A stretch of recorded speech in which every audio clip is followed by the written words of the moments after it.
बिहार की पूर्णिया सीट के अलावा एक और सीट है जिस पर लालू यादव ने पेच फंसा दिया है।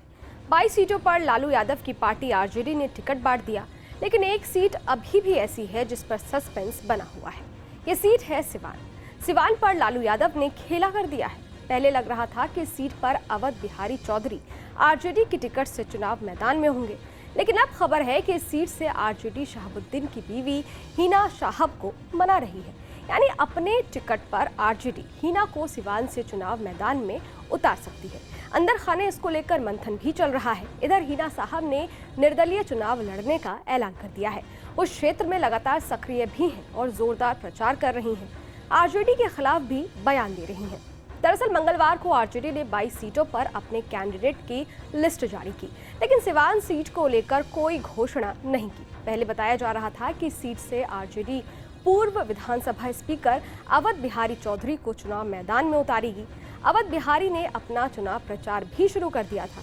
एक महीने में कई बार बिहारी कह चुके हैं कि टिकट उन्हें ही मिल रहा है, लेकिन आरजेडी ने लोकसभा चुनाव के लिए अपने खाते की 23 सीटों में से सिर्फ सिवान के ही प्रत्याशी की औपचारिक घोषणा नहीं की।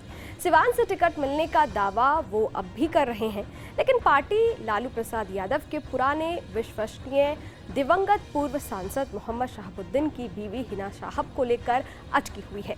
पार्टी हिना को अभी छोड़ना नहीं चाह रही, जबकि अरसे से इस परिवार से राजद का नाता टूट चुका है।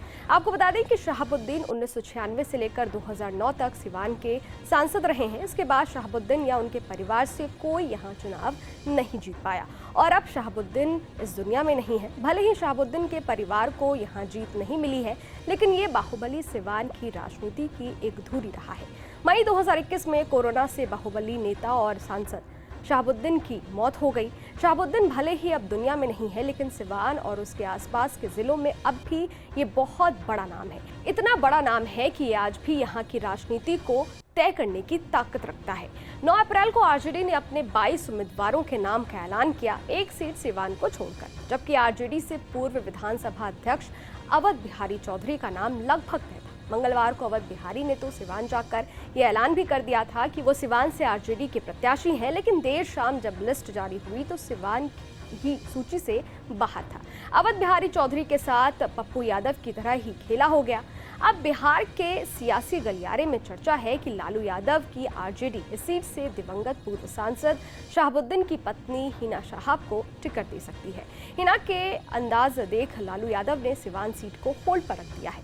दरअसल इस लोकसभा चुनाव में सिवान ही नहीं, दूसरे कई लोकसभा सीट पर लालू का MY समीकरण कमजोर होता दिख रहा है। मुश्किल समय में आरजेडी का शहाबुद्दीन से किनारा करने से सिवान और उसके आसपास के जिलों के मुस्लिम नाराज बताए जा रहे हैं। इधर नवादा में लगातार आरजेडी को मजबूत करने वाले राजवल्लभ यादव के भाई को टिकट नहीं मिलने से यादव तबके में भी कुछ नाराजगी दिखाई पड़ रही है। बीजेपी के खिलाफ मुखर रहे पप्पू यादव के साथ लालू यादव ने जो खेला किया वो भी यादवों को रास नहीं आ रहा है। पूर्णिया में महागठबंधन उम्मीदवार के लिए मुश्किलें खड़ी करने वाले पप्पू यादव ने ऐलान कर दिया है कि वो 26 अप्रैल को पूर्णिया में मतदान के बाद सिवान में हिना साहब के लिए काम करेंगे। पप्पू यादव ने कहा कि शहाबुद्दीन और उनके परिवार के साथ गलत हुआ है। इसके बाद हिना साहब ने भी पप्पू यादव को अपना गार्जियन बता दिया। लालू यादव को अब अपना दांव उल्टा होता नजर आ रहा है। यही वजह है कि वो सिवान को लेकर फिर से मंथन के मोड में है। राजनीति के जानकारों की माने तो पप्पू यादव के साथ बिहार में पिछले दिनों हुए घटनाक्रम के बाद यादवों का भी उन्हें सपोर्ट मिल रहा है। अगर वो सिवान में हिना साहब के समर्थन में आते हैं तो यहाँ MY समीकरण चटक सकता है। इसके साथ ही लालू यादव को सिवान के पड़ोसी जिले सारण से चुनाव लड़ रही बेटी रोहिणी आचार्य का भी राह मुश्किल होता नजर आ रहा है। शहाबुद्दीन का असर सारण और गोपालगंज में भी है, खासकर सारण में बड़ी संख्या में उनके सपोर्टर हैं। यहाँ अगर MY समीकरण कमजोर होता है तो रोहिणी की राह भी आसान नहीं होगी। खैर, अब देखना यह होगा कि क्या आरजेडी हिना साहब को मनाने में कामयाब होती है या अवध बिहारी चौधरी को टिकट देती है। आपको क्या लगता है? कमेंट बॉक्स में जरूर बताइएगा। देखते रहिए न्यूज़ नेशन डिजिटल, मेरे यानी अदिति शाह के साथ। शुक्रिया।